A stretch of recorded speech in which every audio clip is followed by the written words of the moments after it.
नैन महिंजे तरसदे कद पसी दीदार एक अंकार सतगुरु तेह प्रसाद सच होए। वाहिगुरु जी की फतेह है विघ्न विनाशन सोए। श्री वाहिगुरु जी की फतेह है विघ्न विनाशन सोए।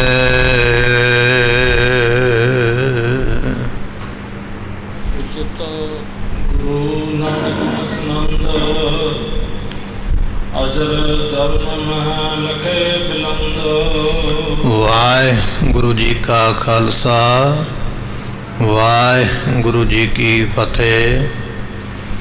सतगुरां दी साजी नवाजी गुरु की संगत सतगुरां दे दरबार अंदर बैठ के आप संगतां ने गुरबाणी दे कीर्तन सरवण कीते।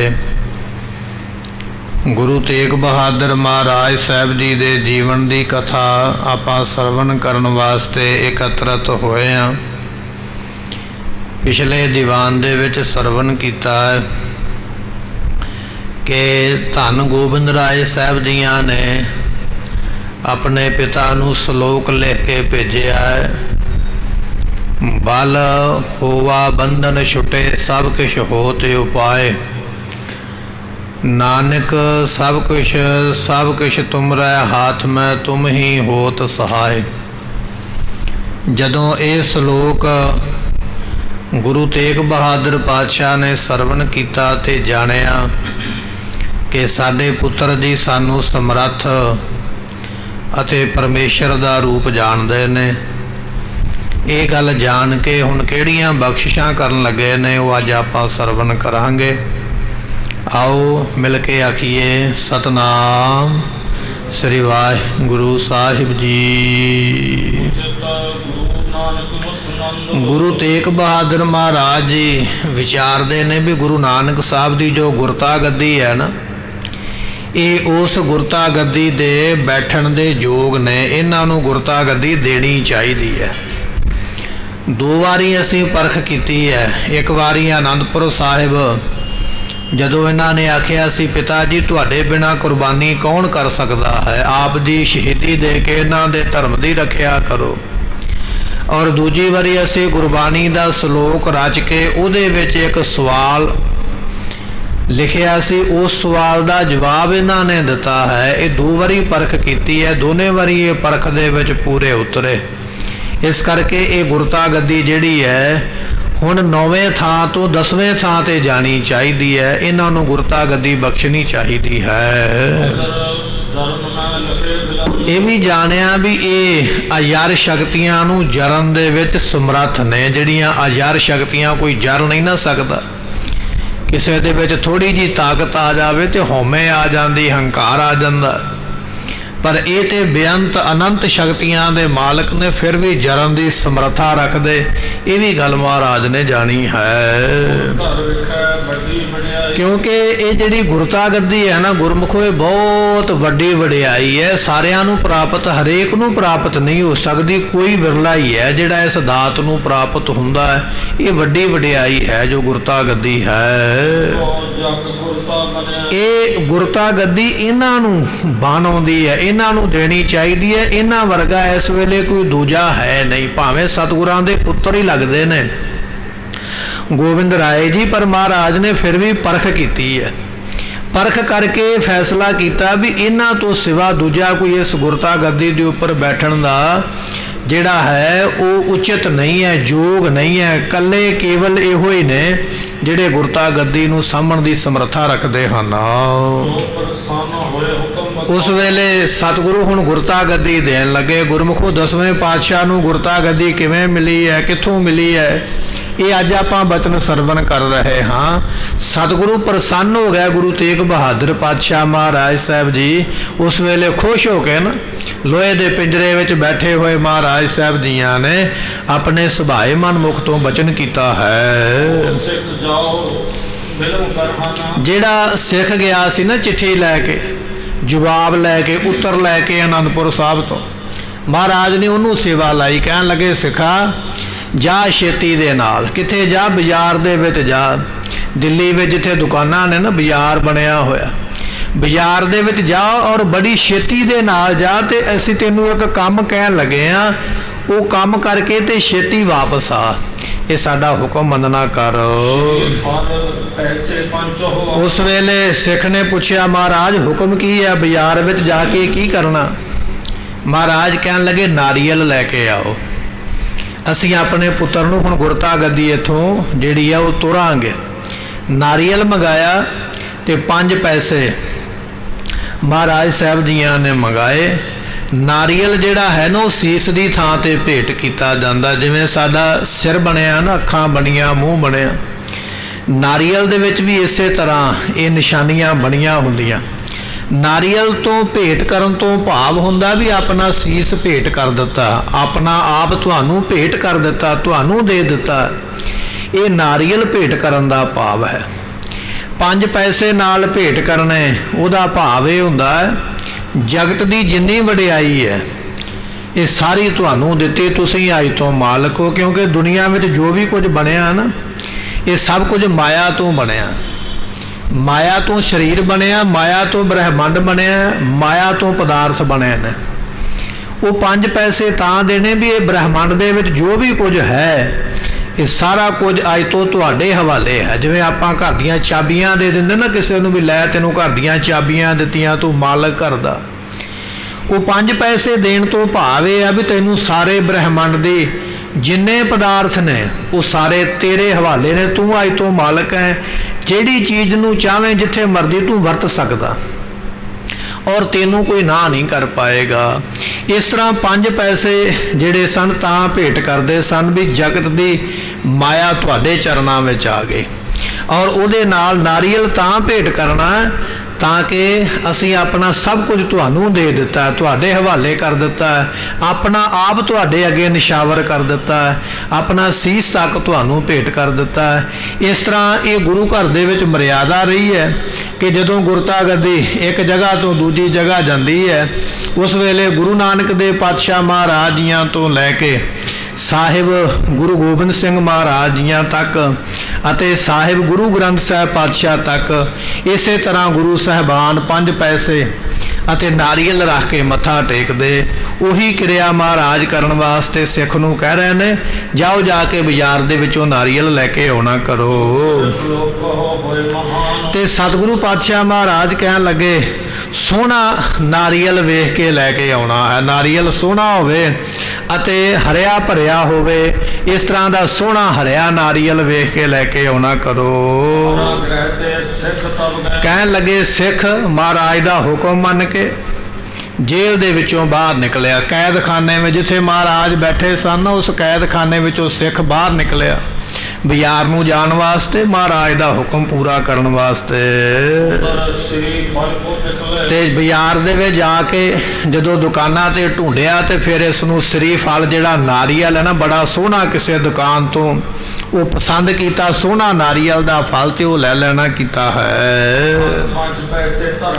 ਤੇ ਉਸ ਵੇਲੇ 5 ਪੈਸੇ ਮਹਾਰਾਜ ਜੀਆਂ ਦੇ ਨਾਲ ਭਾਈ ਗੁਰਦਿੱਤਾ ਨਾਮ ਦਾ ਸਿੱਖ ਹੈ। ਇਹ ਸਿੱਖ ਬਾਬਾ ਬੁੱਢਾ ਸਾਹਿਬ ਜੀ ਦੀ 6ਵੀਂ ਪੀੜ੍ਹੀ ਵਿੱਚੋਂ ਹੈ। ਨਾਮ ਹੈ ਬਾਬਾ ਗੁਰਦਿੱਤਾ ਜੀ। ਉਹਦੇ ਕੋਲੋਂ ਮਹਾਰਾਜ ਨੇ ਆਖਿਆ ਲਿਆਓ ਖਜ਼ਾਨੇ ਵਿੱਚੋਂ 5 ਪੈਸੇ ਦਿਓ। ਇੱਕ ਹੱਥ ਵਿੱਚ ਮਹਾਰਾਜ ਨੇ ਨਾਰੀਅਲ ਫੜ ਕੇ ਨਾਲ 5 ਪੈਸੇ ਆਪਣੇ ਹੱਥ ਵਿੱਚ ਰੱਖੇ ਹਨ। ਤੇ ਜਿੱਥੇ ਸਤਿਗੁਰੂ ਬੈਠੇ ਨਾ, ਮਾਲਕ ਗੁਰੂ ਤੇਗ ਬਹਾਦਰ ਪਾਤਸ਼ਾਹ ਜੇਲ੍ਹ ਦੇ ਵਿੱਚ ਲੋਹੇ ਦੇ ਪਿੰਜਰੇ ਵਿੱਚ ਬੰਦ, ਤੇ ਇਹ ਸਿੱਖ ਉੱਥੇ ਪਹੁੰਚ ਗਏ ਤੇ ਸਤਿਗੁਰਾਂ ਨੂੰ ਫਿਰ ਉਸ ਵੇਲੇ ਤੇ ਸਤਿਗੁਰਾਂ ਨੇ ਆਖਿਆ ਲਿਆਓ ਭਾਈ। ਨਾਰੀਅਲ ਰੱਖਿਆ ਆਪਣੇ ਸੱਜੇ ਹੱਥ ਦੇ ਉੱਪਰ ਮਹਾਰਾਜ ਜੀਆਂ ਨੇ। 5 ਪੈਸੇ ਖਜ਼ਾਨੇ ਵਿੱਚੋਂ ਬਾਬਾ ਗੁਰਦਿੱਤਾ ਜੀ, ਭਾਈ ਗੁਰਦਿੱਤਾ ਜੀ ਨੇ ਉਸ ਵੇਲੇ ਦਿੱਤੇ ਤੇ ਪਾਤਸ਼ਾਹ ਨੇ ਲੈ ਕੇ ਤੇ ਸਤਿਗੁਰੂ ਪਾਤਸ਼ਾਹ ਜੀ ਆਪਣੇ ਨੇਤਰ ਬੰਦ ਕਰ ਲੈ, ਹੱਥਾਂ ਵਿੱਚ ਨਾਰੀਅਲ ਤੇ 5 ਪੈਸੇ ਫੜੇ ਹੋਏ, ਨੇਤਰ ਬੰਦ ਕਰਕੇ ਆਪਣੇ ਧਿਆਨ ਦੇ ਵਿੱਚ ਆਪਣੇ ਪੁੱਤਰ ਨੂੰ ਚੇਤੇ ਕੀਤਾ। ਗੁਰੂ ਤੇਗ ਬਹਾਦਰ ਮਹਾਰਾਜ ਜੀਆਂ ਨੇ ਧੰਨ ਗੋਬਿੰਦ ਰਾਏ ਸਾਹਿਬ ਜੀਆਂ ਨੂੰ ਚੇਤੇ ਕਰਕੇ ਅੱਜ ਗੋਬਿੰਦ ਰਾਏ ਨੂੰ ਗੁਰੂ ਗੋਬਿੰਦ ਬਣਾਉਣ ਦਾ ਇਹ ਮਹਾਰਾਜ ਕਰਤੱਵ ਕਰਨ ਲੱਗੇ ਨੇ। ਅੱਜ ਤੋਂ ਗੁਰੂ ਬਣਾ ਦੇਣਾ, ਗੁਰੂ ਥਾਪ ਦੇਣਾ। ਆਪਣੇ ਪੁੱਤਰ ਨੂੰ ਆਪਣੇ ਧਿਆਨ ਦੇ ਵਿੱਚ ਉਸ ਵੇਲੇ ਯਾਦ ਕੀਤਾ ਹੈ ਤੇ ਸਤਿਗੁਰਾਂ ਨੇ ਆਪਣੇ ਪੁੱਤਰ ਦਾ ਧਿਆਨ ਧਰ ਕੇ ਯਾਦ ਕਰਕੇ ਨਾਰੀਅਲ ਰੱਖਿਆ ਸਾਹਮਣੇ, 5 ਪੈਸੇ ਵੀ ਰੱਖ ਕੇ ਗੁਰੂ ਤੇਗ ਬਹਾਦਰ ਮਹਾਰਾਜ ਸਾਹਿਬ ਜੀ ਦਿੱਲੀ ਵਿਖੇ ਲੋਹੇ ਦੇ ਪਿੰਜਰੇ ਦੇ ਵਿੱਚ ਬੰਦ ਉੱਥੇ ਬੈਠਿਆਂ ਹੀ ਮਹਾਰਾਜ ਜੀਆਂ ਨੇ ਸੀਸ ਨਵਾ ਕੇ ਨਮਸਕਾਰ ਕੀਤੀ ਹੈ। ਧੰਨ ਗੋਬਿੰਦ ਰਾਏ ਜੀ, ਅੱਜ ਤੋਂ ਤੁਸੀਂ ਗੁਰੂ ਨਾਨਕ ਦੇਵ ਪਾਤਸ਼ਾਹ ਦੀ ਗੁਰਤਾ ਗੱਦੀ ਦੇ ਮਾਲਕ ਬਣੇ ਹੋ ਤੇ ਇਹ ਸਾਡੇ ਵੱਲੋਂ ਭੇਟਾ ਮਨਜ਼ੂਰ ਕਰੋ।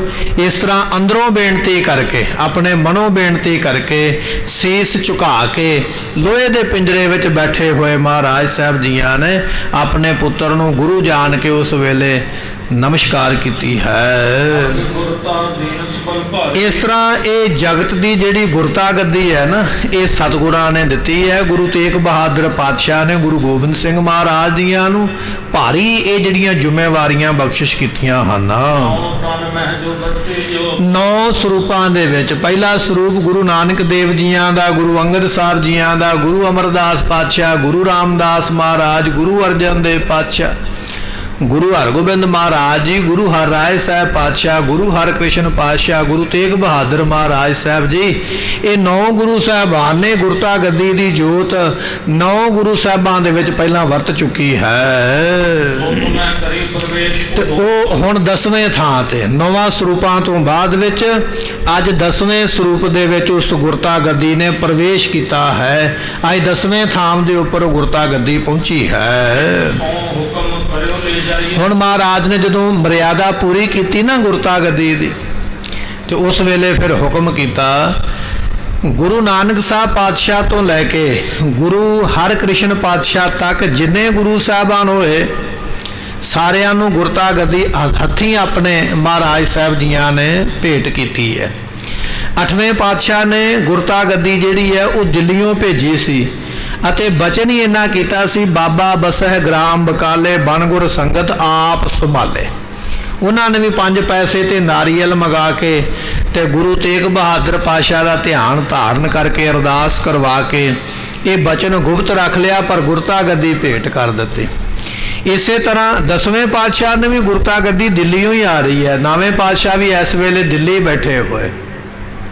ਦਿੱਲੀੋਂ ਉਹਨਾਂ ਨੇ ਇਹ ਸਾਰੀ ਮਰਿਆਦਾ ਕਰਕੇ ਨਾ ਗੁਰੂ ਘਰ ਦੀ ਜਿਹੜਾ ਸਿੱਖ ਗਿਆ ਸੀ ਮਹਾਰਾਜ ਦਾ ਸੁਨੇਹਾ ਲੈ ਕੇ, ਪਾਤਸ਼ਾਹ ਕਹਿੰਦੇ ਲੈ ਭਾਈ ਸਿੱਖਾ ਆ ਸਾਡੇ ਵੱਲੋਂ ਲੈ ਜਾ ਭੇਟ, ਇਹ ਨਾਰੀਅਲ ਲੈ ਜਾ, 5 ਪੈਸੇ ਲੈ ਜਾ, ਸਾਡੇ ਪੁੱਤਰ ਨੂੰ ਜਾ ਕੇ ਭੇਟ ਕਰਕੇ ਉਹਨਾਂ ਨੂੰ ਗੁਰਤਾ ਗੱਦੀ ਤੇ ਬਿਠਾ ਕੇ 10ਵੇਂ ਗੁਰੂ ਦਾ ਐਲਾਨ ਕਰ ਦਿਓ ਵੀ ਅੱਜ ਤੋਂ 10ਵੇਂ ਗੁਰੂ ਸਾਹਿਬ ਗੋਬਿੰਦ ਰਾਏ ਜੀ ਨੇ ਇਹ ਸਾਡੇ ਵੱਲੋਂ ਬਚਨ ਜਿਹੜਾ ਹੈ ਉਹ ਪੂਰਾ ਕਰਨਾ ਕਰੋ। ਸ਼੍ਰੀ ਗੋਬਿੰਦ ਅਤੇ ਅੱਜ ਤੋਂ ਤੁਹਾਡੇ ਗੁਰੂ ਜਿਹੜੇ ਨੇ ਉਹ ਸਾਹਿਬ ਗੋਬਿੰਦ ਰਾਏ ਜੀ ਨੇ, ਉਹਨਾਂ ਨੂੰ ਅੱਜ ਤੋਂ ਤੁਸੀਂ ਗੁਰੂ ਗੋਬਿੰਦ ਸਿੰਘ ਪਾਤਸ਼ਾਹ ਮਹਾਰਾਜ ਸਾਹਿਬ ਕਰਕੇ ਜਾਣਨਾ ਹੈ। ਗੋਬਿੰਦ ਰਾਏ ਜੀਆਂ ਨੂੰ ਗੋਬਿੰਦ ਸਿੰਘ ਉਦੋਂ ਆਖਿਆ ਗਿਆ ਜਦੋਂ ਉਹਨਾਂ ਨੇ ਅੰਮ੍ਰਿਤ ਦੀ ਦਾਤ ਖਾਲਸੇ ਨੂੰ ਬਖਸ਼ਿਸ਼ ਕੀਤੀ ਅਤੇ ਖਾਲਸੇ ਦੇ ਕੋਲੋਂ ਅੰਮ੍ਰਿਤ ਦੀ ਦਾਤ ਆਪ ਪ੍ਰਾਪਤ ਕੀਤੀ। ਉਦੋਂ ਸਿੰਘ ਸ਼ਬਦ ਆਪਣੇ ਨਾਮ ਦੇ ਨਾਲ ਲਵਾਇਆ। ਗੁਰੂ ਸ਼ਬਦ ਅੱਜ ਲੱਗ ਚੁੱਕਿਆ, ਅੱਜ ਤੋਂ ਗੁਰਤਾ ਗੱਦੀ ਦੇ ਮਾਲਕ ਬਣ ਗਏ।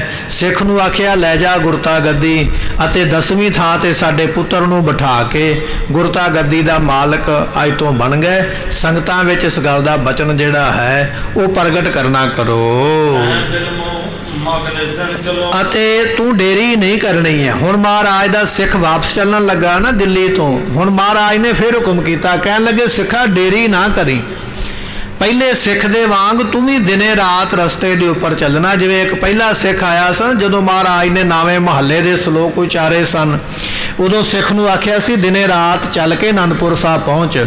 ਹੁਣ ਇਹ ਜਿਹੜਾ ਸਿੱਖ ਗੁਰਤਾ ਗੱਦੀ ਲੈ ਕੇ ਚੱਲਣ ਲੱਗਾ ਹੈ, ਇਹਨੂੰ ਵੀ ਮਹਾਰਾਜ ਨੇ ਆਖਿਆ ਵੀ ਦਿਨੇ ਰਾਤ ਲਗਾਤਾਰ ਸਫ਼ਰ ਕਰ, ਤੂੰ ਥਕੇਂਗਾ ਨਹੀਂ, ਤੂੰ ਅੱਕੇਂਗਾ ਨਹੀਂ, ਤੇਰੀ ਰੁਕਾਵਟ ਕੋਈ ਨਹੀਂ ਪਵੇਗੀ ਰਸਤੇ ਦੇ ਵਿੱਚ।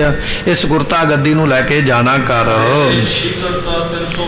ਅਤੇ ਸ਼ੀਘਰਤਾਈ ਦੇ ਨਾਲ ਛੇਤੀ ਦੇ ਨਾਲ ਜਾ ਕੇ ਸਾਡੇ ਪਰਿਵਾਰ ਨੂੰ ਜਾਂ ਸਾਡੇ ਸਾਹਿਬਜ਼ਾਦੇ ਨੂੰ ਮਿਲਣਾ ਕਰੋ। ਇਹ ਕਹਿ ਕੇ ਨਾ ਗੁਰਤਾ ਗੱਦੀ ਦੇ ਨਾਲ ਇੱਕ ਸ਼ਲੋਕ ਵੀ ਲਿਖ ਕੇ ਭੇਜਿਆ ਮਹਾਰਾਜ ਜੀ ਨੇ। ਇੱਕ ਸ਼ਲੋਕ ਹਾਲੇ ਬਾਕੀ ਹੈ ਨਾ, 57 ਸ਼ਲੋਕ ਨੇ ਨਵੇਂ ਮਹੱਲੇ ਦੇ ਜਿਹੜੇ ਆਪਾਂ ਭੋਗ ਦੇ ਸ਼ਲੋਕ ਕਹਿੰਦੇ ਆ, ਤੇ 57 ਵਿੱਚੋਂ ਹਾਲੇ ਸ਼ਲੋਕ ਬਾਕੀ ਹੈ। ਉਹ ਜਿਹੜਾ ਬਾਕੀ ਇੱਕ ਰਹਿੰਦਾ ਸ਼ਲੋਕ ਹੈ ਉਹ ਮਹਾਰਾਜ ਜੀ ਇੱਥੇ ਬਖਸ਼ਿਸ਼ ਕਰਨ ਲੱਗੇ ਹਨ। ਕਹਿਣ ਲੱਗੇ ਵੀ ਇਹ ਗੁਰਤਾ ਗੱਦੀ ਦੇ ਦਿਓ, 5 ਪੈਸੇ ਨਾਰੀਅਲ ਇਹ ਸਾਡੇ ਪੁੱਤਰ ਨੂੰ ਭੇਟ ਕਰਕੇ। ਅਸੀਂ ਸ਼ਲੋਕ ਵੀ ਨਾਲ ਉਹਨਾਂ ਦੇ ਪਰਥਾਏ ਉਚਾਰਿਆ, ਇਹ ਸ਼ਲੋਕ ਵੀ ਜਾ ਕੇ ਉਹਨਾਂ ਨੂੰ ਦੇਣਾ ਕਰੋ। ਸੁਭਾਏਮਾਨ ਸ਼੍ਰੋਮਣੀ ਮੁਖ ਤੋਂ ਸਾਹਿਬ ਗੁਰੂ ਤੇਗ ਬਹਾਦਰ ਮਹਾਰਾਜ ਸਾਹਿਬ ਜੀ ਇਹ ਪਵਿੱਤਰ ਉਪਦੇਸ਼ ਬਖਸ਼ਦੇ ਹਨ। ਇਹ ਸ਼ਲੋਕ ਨਵੇਂ ਮਹੱਲੇ ਦਾ ਸ਼ਲੋਕ ਹੈ। ਇਹਦੇ ਵਿੱਚ ਮਹਾਰਾਜ ਜੀਆਂ ਨੇ ਬਖਸ਼ਿਸ਼ ਕੀਤੀ, ਕਹਿਣ ਲੱਗੇ ਨਾਮ ਰਹਿਓ। ਦੁਨੀਆ ਵਿੱਚ ਪਰਮੇਸ਼ਰ ਦਾ ਨਾਮ ਸਦਾ ਹੀ ਰਹਿਣਾ। ਦੁਨੀਆ ਵਿੱਚ ਕੋਈ ਬੰਦਾ ਆ ਜਾਵੇ, ਜਿੰਨਾ ਮਰਜ਼ੀ ਉਹ ਜ਼ੋਰ ਲਾ ਲਵੇ ਵੀ ਮੈਂ ਰੱਬ ਦਾ ਨਾਮ ਖਤਮ ਕਰ ਦਿਆਂਗਾ, ਮੇਰਾ ਨਾਮ ਹੀ ਚੱਲੇਗਾ। ਰਾਵਣ ਵਰਗੇ ਹੋਏ, ਰਣਾਕਸ਼ ਵਰਗੇ ਹੋਏ, ਔਰੰਗਜ਼ੇਬ ਵਰਗੇ ਹੋਏ, ਜਿਨ੍ਹਾਂ ਨੇ ਆਖਿਆ ਵੀ ਰੱਬ ਦਾ ਨਾਮ ਮੁਕਾ ਦੇਣਾ, ਸਾਡਾ ਨਾਂ ਚੱਲੇਗਾ। ਮਹਾਰਾਜ ਕਹਿੰਦੇ ਨਹੀਂ, ਨਾਮ ਰਹਿਓ, ਪਰਮੇਸ਼ਰ ਦਾ ਨਾਮ ਤੇ ਰਹਿਣਾ ਹੀ ਰਹਿਣਾ। ਜਿੰਨਾ ਚਿਰ ਦੁਨੀਆ ਹੈ ਉਹਨਾਂ ਚਿਰ ਪਰਮੇਸ਼ਰ ਦਾ ਨਾਮ ਹੈ। ਦੂਜਾ ਬਚਨ ਮਹਾਰਾਜ ਨੇ ਆਖਿਆ ਸਾਧੂ ਰਹਿਓ। ਸਾਧੂ ਕੌਣ ਨੇ? ਭਾਈ ਗੁਰਦਿੱਤਾ ਜੀ ਬਾਬਾ ਬੁੱਢਾ ਸਾਹਿਬ ਦੀ 6ਵੀਂ ਪੀੜ੍ਹੀ ਦੇ ਵਿੱਚੋਂ, ਉਹਨਾਂ ਦੀ ਕੁੱਲ ਵਿੱਚੋਂ, ਉਹਨਾਂ ਦੇ ਖਾਨਦਾਨ ਵਿੱਚੋਂ 6ਵੀਂ ਸੰਤਾਨ ਬਾਬਾ ਬੁੱਢਾ ਸਾਹਿਬ ਦੀ ਪੀੜ੍ਹੀ ਦਰ ਪੀੜ੍ਹੀ, ਪੀੜ੍ਹੀ ਦਰ ਪੀੜ੍ਹੀ 6ਵੀਂ ਥਾਂ ਤੇ। ਮਹਾਰਾਜ ਕਹਿਣ ਲੱਗੇ ਇਹ ਸਾਧੂ ਹੈ, ਭਾਈ ਗੁਰਦਿੱਤਾ ਸਾਧੂ ਹੈ। ਅਸੀਂ ਜੇਲ੍ਹ ਵਿੱਚ ਬੈਠੇ ਹਾਂ, ਸਾਡਾ ਅੰਤ ਸਮਾਂ, ਪਰ ਸਾਨੂੰ ਇਹਨੇ ਛੱਡਿਆ ਨਹੀਂ, ਛੱਡ ਕੇ ਗਿਆ ਨਹੀਂ ਵੀ ਮੈਂ ਵੀ ਚੱਲਿਆ ਮਹਾਰਾਜ। ਦੂਜੇ ਸਿੱਖ ਆ ਗਏ ਤੇ ਇਹ ਵੀ ਜਾ ਹੀ ਸਕਦਾ ਸੀ ਨਾ। ਨਹੀਂ ਮਹਾਰਾਜ ਤੁਹਾਡੇ ਨਾਲ ਹੀ ਰਵਾਂਗਾ। ਇਹ ਸਾਧੂ ਹੈ ਜਿਹਨੇ ਆਪਣੇ ਤਨ ਦਾ ਵੀ ਪਰਵਾਹ ਨਹੀਂ ਕੀਤੀ, ਜਿਹਨੇ ਪਰਿਵਾਰ ਦੀ ਪਰਵਾਹ ਨਹੀਂ ਕੀਤੀ ਵੀ ਸਮੇਂ ਦੀ ਸਰਕਾਰ ਮੇਰੀ ਵੈਰੀ ਬਣ ਜਾਏਗੀ। ਤੇ ਜਦੋਂ ਮਹਾਰਾਜ ਸਾਹਿਬ ਜੀ ਸਰੀਰ ਛੱਡਣ ਲੱਗੇ ਨਾ, ਤੇ ਭਾਈ ਗੁਰਦਿੱਤਾ ਜੀ ਨੇ ਹੱਥ ਜੋੜ ਕੇ ਆਖਿਆ ਮਹਾਰਾਜ ਮੈਨੂੰ ਕੀ ਹੁਕਮ ਹੈ? ਤੁਸੀਂ ਤੇ ਹੁਣ ਜੋਤੀ ਜੋਤ ਸਮਾ ਚੱਲੇ ਹੋ, ਸ਼ਹੀਦੀ ਪਾਉਣ ਲੱਗੇ, ਮੈਨੂੰ ਕੀ ਹੁਕਮ ਹੈ? ਤੇ ਗੁਰੂ ਤੇਗ ਬਹਾਦਰ ਪਾਤਸ਼ਾਹ ਕਹਿੰਦੇ ਤੂੰ ਚਲਾ ਜਾ ਆਪਣੇ ਪਰਿਵਾਰ ਦੇ ਕੋਲ, ਆਪਣੇ ਪਰਿਵਾਰ ਵਿੱਚ ਜਾ ਕੇ ਆਪਣਾ ਸਮਾਂ ਬਤੀਤ ਕਰ। ਕਹਿਣ ਲੱਗਾ ਨਹੀਂ ਮਹਾਰਾਜ ਮੇਰਾ ਨਹੀਂ ਜੀ ਕਰਦਾ ਵਾਪਸ ਜਾਣ ਨੂੰ, ਮੈਨੂੰ ਤੇ ਆਪਣੇ ਨਾਲ ਹੀ ਲੈ ਚੱਲੋ, ਮੈਂ ਹੁਣ ਵਾਪਸ ਪਰਿਵਾਰ ਵਿੱਚ ਨਹੀਂ ਜਾਣਾ। ਤੇ ਗੁਰੂ ਤੇਗ ਬਹਾਦਰ ਪਾਤਸ਼ਾਹ ਕਹਿਣ ਲੱਗੇ ਜੇ ਤੇਰੇ ਮਨ ਦਾ ਇਹ ਵਿਚਾਰ ਹੈ ਨਾ ਸਾਡੇ ਨਾਲ ਹੀ ਜਾਣਾ, ਤੇ ਸਾਡੀ ਸ਼ਹੀਦੀ ਤੋਂ ਜਿਸ ਦਿਨ ਸਾਡੀ ਸ਼ਹੀਦੀ ਹੋਵੇਗੀ ਤੂੰ ਵੀ ਸਰੀਰ ਛੱਡ ਦੇਵੀਂ। ਜਪਜੀ ਸਾਹਿਬ ਦਾ ਪਾਠ ਕਰਕੇ ਗੁਰੂ ਨਾਨਕ ਦੇਵ ਪਾਤਸ਼ਾਹ ਦੇ ਚਰਨਾਂ ਵਿੱਚ ਅਰਦਾਸ ਕਰੀ, ਇਹ ਤੇਰਾ ਸਰੀਰ ਛੁੱਟ ਜਾਏਗਾ, ਤੈਨੂੰ ਵੀ ਅਸੀਂ ਨਾਲ ਹੀ ਸੱਚਖੰਡ ਲੈ ਚੱਲਾਂਗੇ। ਇੱਕ ਵਾਰੀ ਆਖੀਏ ਸਤਨਾਮ ਸ੍ਰੀ ਵਾਹਿਗੁਰੂ। ਆਪ ਮੁਕਤ ਕਰੈ ਸੰਸਾਰ। ਇਹ ਸਤਿਗੁਰੂ ਦੀ ਸਮਰੱਥਾ ਹੈ। ਕਹਿਣ ਲੱਗੇ ਅਸੀਂ ਸੱਚਖੰਡ ਨੂੰ ਚੱਲਾਂਗੇ, ਤੈਨੂੰ ਵੀ ਨਾਲ ਹੀ ਲੈ ਚੱਲਾਂਗੇ। ਇਹ ਬਚਨ ਭਾਈ ਗੁਰਦਿੱਤਾ ਜੀ ਦੇ ਨਾਲ ਹੋਇਆ, ਤੇ ਇਸੇ ਤਰ੍ਹਾਂ ਹੀ ਗੁਰਮੁਖੋ ਹੋਇਆ। ਜਿਸ ਦਿਨ ਮਹਾਰਾਜ ਦੀ ਸ਼ਹੀਦੀ ਹੋਈ ਨਾ ਦਿੱਲੀ ਦੇ ਵਿੱਚ, ਉਸ ਦਿਨ ਇਹ ਸਿੱਖ ਨੇ ਵੀ ਆਪਣਾ ਸਰੀਰ ਤਿਆਗ ਦਿੱਤਾ, ਮਹਾਰਾਜ ਦੇ ਨਾਲ ਹੀ ਸੱਚਖੰਡ ਨੂੰ ਚਲੇ ਗਏ। ਰੋ ਵਿਚਾਰ ਇੱਥੇ ਪਾਤਸ਼ਾਹ ਕਹਿ ਰਹੇ ਨਾਮ ਰਹਿਓ, ਸਾਧੂ ਰਹਿਓ। ਇੱਕ ਤੇ ਨਾਮ ਰਹਿਣਾ ਦੁਨੀਆ ਦੇ ਵਿੱਚ, ਨਾਮ ਨੂੰ ਕੋਈ ਮਿਟਾ ਨਹੀਂ ਸਕਦਾ। ਦੂਜਾ ਇਹ ਸਾਧੂ ਸਾਡੇ ਨਾਲ ਰਿਹਾ, ਭਾਈ ਗੁਰਦਿੱਤਾ ਸਾਡੇ ਨਾਲ ਰਿਹਾ, ਸਾਡਾ ਇਹਨੇ ਸਾਥ ਨਹੀਂ ਛੱਡਿਆ। ਤੇ ਤੀਜਾ ਬਚਨ ਮਹਾਰਾਜ ਨੇ ਲਿਖਿਆ ਰਹਿਓ ਗੁਰ ਗੋਬਿੰਦ, ਜਾਂ ਫਿਰ ਸਾਡਾ ਪੁੱਤਰ ਗੋਬਿੰਦ ਰਾਏ ਜੀ ਇਹ ਇਸ ਵੇਲੇ ਹੁਣ ਗੁਰਤਾ ਗੱਦੀ ਤੇ ਬਿਰਾਜਣਗੇ, ਇਹ ਰਹਿਣਗੇ ਅਤੇ ਇਹ ਖਾਲਸਾ ਪੰਥ ਸਾਜ ਕੇ ਇਸ ਸੰਸਾਰ ਦੀ, ਇਸ ਜ਼ਮਾਨੇ ਦੀ ਕਾਇਆ ਪਲਟ ਕਰ ਦੇਣਗੇ। ਸਾਡਾ ਪੁੱਤਰ ਸਾਡੇ ਤੋਂ ਬਾਅਦ ਵਿੱਚ ਗੁਰਤਾ ਗੱਦੀ ਦੇ ਉੱਪਰ ਬਿਰਾਜਮਾਨ ਹੋਵੇਗਾ। ਰਹਿਓ ਗੁਰ ਗੋਬਿੰਦ, ਇਹ ਗੁਰੂ ਬਣ ਕੇ ਗੋਬਿੰਦ ਰਾਏ ਸਾਹਿਬ ਜੀ ਗੁਰਤਾ ਗੱਦੀ ਤੇ ਬੈਠਣਗੇ। ਸੋ ਗੋਬਿੰਦ ਨਾਮ ਪਰਮਾਤਮਾ ਦਾ ਵੀ ਆ, ਗੋ ਨਾਮ ਧਰਤੀ ਦਾ, ਬਿੰਦ ਨਾਮ ਜਿਹੜਾ ਧਰਤੀ ਦੀ ਰੱਖਿਆ ਕਰਦਾ ਪਰਮੇਸ਼ਰ। ਕਹਿਣ ਲੱਗੇ ਨਾਮ ਰਹਿਓ ਸਾਧੂ ਰਹਿਓ, ਰਹਿਓ ਗੁਰ ਗੋਬਿੰਦ। ਜਿਹੜਾ ਪਰਮਾਤਮਾ ਧਰਤੀ ਰੱਖਣ ਵਾਲਾ ਉਹ ਰਵੇਗਾ, ਉਸ ਪਰਮਾਤਮਾ ਦਾ ਨਾਮ ਰਵੇਗਾ, ਉਸ ਪਰਮਾਤਮਾ ਦੇ ਨਾਮ ਜਪਣ ਵਾਲੇ ਸਾਧੂ ਰਹਿਣਗੇ ਸਦਾ ਹੀ ਦੁਨੀਆ ਦੇ ਵਿੱਚ। ਉਹ ਕਦੇ ਮੁੱਕਦੇ ਨਹੀਂ, ਕਦੇ ਨਾਸ ਨਹੀਂ ਹੁੰਦੇ। थिर पार ब्रह्म परमेश्वरो सेवक थिर होसी। ये गुरबाणी का बचन है। जां ते परमात्मा सदा रहिंदा, जां परमात्मा दे प्यारे जिहड़े ने भगत गुरमुख नाम जपण वाले वो सदा ही रहिंदे दुनिया दे विच, वो कदे मिटदे नहीं, कदे नाश नहीं हुंदे। इत्थे बचन वरतिया, कहण लगे नाम रहयो साधु रहयो रहयो गुर गोबिंद। ये तीन ताकतां हमेशा दुनिया विच रहिंदियां हन। इस जगत विच गुरु नानक देव पातशाह दे 9वें स्वरूप गुरु तेग बहादुर पातशाह आखदे, किसी विरले नहीं परमेश्वर का नाम जपिया। नाम तो आपां भी जपते हैं, पर आपां जपते हैं मतलब वास्ते। जिदन साडा मतलब पूरा हो गया ना, उस दिन सब कुछ भुल जाता। अमृत वेला भी गया, नितनेम भी गया, शरधा भावना सब खत्म हो गई। जिन्ना चिर सानू फल नहीं मिलिया उन्ना चिर तो असीं भजे आउंदे, दौड़े आउंदे, शरधा भी रखते, यतन भी करते। काम परै ते सिमरिए, काम पैंदा रब चेते आउंदा, काम हो गया किहड़ा रब, फिर भुल जाईदा। दुनिया विच कोई विरला पुरुष होवेगा जिन्हें नाम जपिया परमात्मा नूं पाउण वास्ते। दुनिया ने नाम जपिया दुनिया के पदार्थ पाउण वास्ते। नाम भी लोकी पदार्थां वास्ते ही जपदे। ये शब्द पढ़ांगा, ये मंत्र पढ़ांगा, मैनूं ये कुछ मिलेगा। ते जिहड़े पखंडी ने ना, दुनिया नूं लुटण वाले ठग लोग, उन्होंने नवा तरीका लभ्या। शब्द नूं लिख के कागज़ दे उपर ते ओ किसे मौली विच बन देंदे, इनू डौले ते बन ला, इनू गल विच बन ला, मैं शब्द तैनूं दे दिता, हुण तैनूं डराउण वाले सुपने नहीं आउणगे, हुण तेरा कोई माड़ा नहीं कर सकेगा, हुण तेरे ते कोई टूणा तवीत नहीं करेगा। क्यों? शब्द लिख के तेरे गल विच पा दिता। ते सानूं भी यकीन आ जांदा भी किहड़ा माड़ा कीता, गुरबाणी दा शब्द ही है, इहने लिख दिता, असीं गल विच पा लिया। गुरु पातशाह ने शब्द लिख के गल विच पाउण वास्ते नहीं आख्या। महाराज ने आख्या, कबीर मेरी सिमरनी रसना उपर राम। शब्द दा जे शब्द नूं जे लैना है तो जुबान उपर लै, जुबान दे नाल जप, कला गल च ना पा के तुरिया। फिर जदों भगत कबीर साहब की मशहूरी हो गई ना, काशी दे विच लोग मन्नण लग पए, राजे महाराजे शाहूकार आउण लग पए कबीर जियां दे कोल।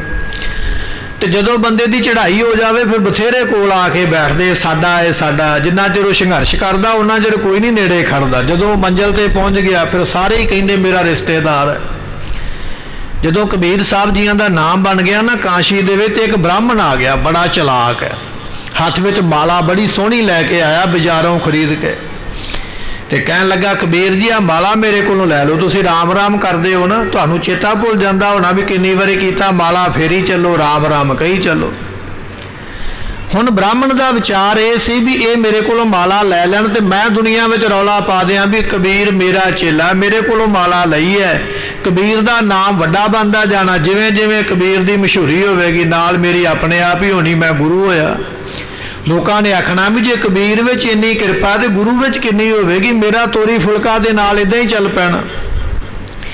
ये विचार बना के वो तां माला लैके आया, मेरे कोलों माला लै लो। माला लैण तो भावे सी मेरे चेले बन दो, मैनूं गुरु बना लो, ते तुहाडी महिमा बड़ी है, लोग तुहानूं मन्नणगे, लोग पुछणगे भी कबीर साहब दा गुरु कौन है, तो लोग मेरा नां लैणगे तो फिर मेरी भी पूजा होवेगी। पर महाराज ने गुरबाणी विच लिखिया, कहन लगे, ना होए मरे न ठागे जाहे जिनकै राम वसै। जिहदे हिरदे विच रब वसदा उहनूं ठगिया नहीं ना जांदा। साडे वर्गे लोग ठगे जांदे, रब दे भगत नूं नहीं ठगिया जांदा। हुण कबीर साहब जी जान गया भी ये माला नहीं लैके आया तो मेरा गुरु बनने वास्ते आ गया। कल ये लोग मैनूं कहिंदे सन भी तू शूदर है, तू नीवीं जात वाला है, तू इत्थे रह नहीं सकदा, अज ये मैनूं अपना चेला बनाउण नूं तैयार हो गया। वो कहन लगे, नहीं पंडित जी मैनू ये माला नहीं चाहिए। फिर तुसी राम राम किवें करोगे माला तो बिना? तो उन्होंने शब्द उचारिया, कहन लगे, कबीर मेरी सिमरनी रसना ऊपर राम, ये मेरी जुबान ही मेरी माला है। जिहड़ा मैं जुबान दे नाल कहंदा ना राम राम राम, बस इहो ही माला दे मलके फेरदा पिया, मैनू आ दुनिया दी माला नहीं चाहिदी है। दुनिया की माला दे पा के पखंड लोग करते हैं, गज 3.5 धोतियां तेहरे पायन तग गली, जिन्ना जप मालियां लोटे हाथ निबग, ओए हर के संत ना आखी है बानारस के ठग। ये सतगुरां ने गुरबाणी का महावाक है। माला हथ विच लोग फड़ी फिरदे, गुट दे नाल बड़ी वड्डी लोकां ने माला बधी हुंदी है, केवल वो बंधन वास्ते विखाउण वास्ते है, फेरी नहीं गई उन्हां कोल। कबीर साहब जी कहंदे मैनूं तेरी आ माला नहीं चाहिदी, मेरी जुबान ते वाहिगुरू वाहिगुरू वाहिगुरू, राम राम, अल्लाह अल्लाह, खुदा खुदा, इहो ही मेरी माला है। मुक्ति भी इन्हें देनी है, हथ वाली ने कोई नहीं देनी। ते वो पंडित जिहड़ा निरुत्तर हो के चला गया, हुण जवाब कोई नहीं आया। सतगुरु पातशाह कहन लगे, कहो नानक यह जगत में किन जपियो गुरमंत, कोई विरला है कबीर साहब वर्गा जिन्हें जुबान दे नाल गुरु दे मंत्र नूं जपिया, गुरु दे नाम नूं जपिया अते जपिया परमात्मा दी प्राप्ति वास्ते है। कबीर साहब जी ने धन दौलत वास्ते नहीं जपिया, उन्होंने ते जपिया ते परमेश्वर दा नाम, परमेश्वर की प्राप्ति वास्ते जपिया। असी दुनिया के लोग पहली गल तो जपते नहीं, जे जपते हाँ तो किसी ना किसी फुरने करके भी मैनू आ मिले तो मैं इन्ना चिर जपांगा, मैं 40 दिन जपांगा, मैं 100 दिन जपांगा, मैं इन्ना जाप करांगा, मैनू आ वस्तु मिल जावे। असी तो सौदा कर लिया ना परमात्मा दे नाल, ते सौदेबाजी जिहड़ी है महंगी पैंदी है, सौदेबाजी ठीक नहीं रहिंदी है। गुरु अर्जन साहब महाराज के दरबार दे विच सत्ता ते बलवंडा दो रागी कीर्तन करदे, बड़ा सोहना कीर्तन करदे। इन्हां ने महाराज नाल शर्त रख ली, कहन लगे भी दिवाली आउंदी पई पातशाह, असीं अपनी भैन दा विआह करना, दिवाली दा सारा चढ़ावा सानू दे दिओ। तो महाराज हस पै, कहन लगे ये शर्त थोड़ी, ये शर्त नहीं लाई दी, गुरु नाल शर्त नहीं लाई दी, तुसीं मूँहों मंगो भी किन्ने चाहिए, जिन्ने मंगोगे उन्ने दे देंगे। हुण बड़े चलाक ने, मन में सोचिया किन्ने को मंगांगे, 100 200 500 गिनती हो जानी है भी इन्ने दिते ने। मरासी बड़े चलाक ने, मंग के लवांगे गिनती होवेगी, जे चढ़ावा मंगांगे चढ़ावे की गिनती थोड़ी है भी गले गोलक में किन्ने पैसे पाए, यदी कोई गिनती मिनती कोई नहीं है। ना महाराज गिनती कर सकते, ना संगतां नूं पता, सानू मौज बन जानी। शर्त ला के बैठ गए। महाराज कहते तुहाडी मौज है भाई, जे तुसीं ये काम चाहुंदे हो तो इदां कर लवो। तो जिहड़ा दिन रखिया सी ना वो रब वालों ही की बनिया भी सारा दिन मीह पैंदा रहा, सवेर तो लैके शाम तक मीह हटण दा ना ही ना लिया। ते कच्चे लोगों के घर सन, ते कच्चे ही उदों राह सन, चिकड़ हो गया, पानी खड़ गया, संगत आई ना। जे संगत ना आवेगी तो माया कितों आनी।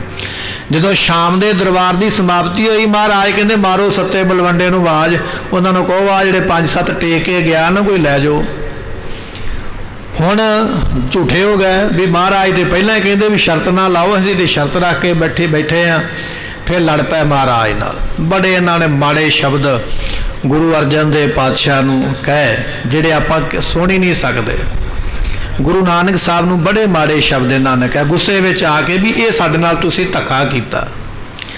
ते जदों ये गल हुई तो फिर महाराज ने आख्या ये फिटक गए ने, ये फिट गए ने। इन्होंने गुरु नानक साहब नूं माड़ा आख्या, इन्हों असीं बख्शांगे नहीं सत्ते ते बलवंडे नूं, जिहड़ा इन्हों बख्शावेगा ना उहदा भी मूँह काला करांगे। ते जिहड़ी जुबान दे नाल इन्होंने गुरु नानक साहब की निंदिया की है, इसे जुबान विच कीड़े पैणगे। ते जदों महाराज के वजन फिर पूरे होण लगे ना, कोड़ हो गया शरीर ते जुबान च कीड़े चल गए। ते भाई लद्दा फिर लाहौर तो उन्होंने नाल लैके आए, वो बेचारे सिख ने इन्हों बख्शाउण वास्ते अपना मूँह काला करवाया। कहते महाराज जुबान च कीड़े चल गए, हुण भी कृपा करो।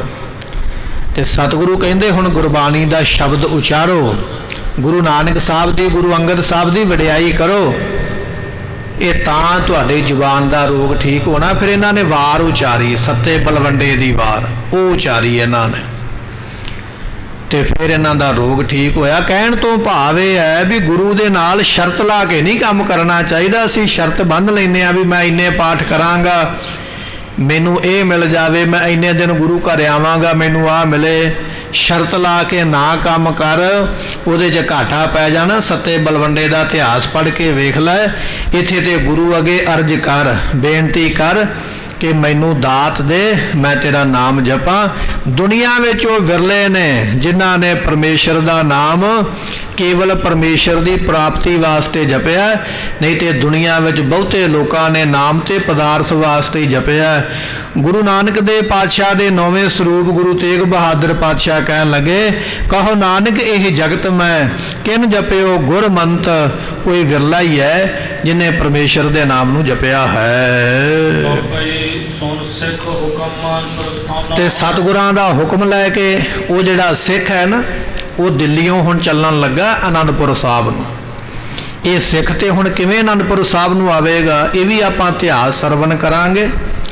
महाराज दा सीस किहड़ा सिख लैके आउंदा है, वो दिल्ली किवें पहुंचदा है, गुरु तेग बहादुर पातशाह शहीदी किवें प्राप्त करनगे, ये आपां कल नूं सरवण करांगे। समय की समाप्ति, भुलां दी मुआफ़ी, लेखा कतह न छुटिया,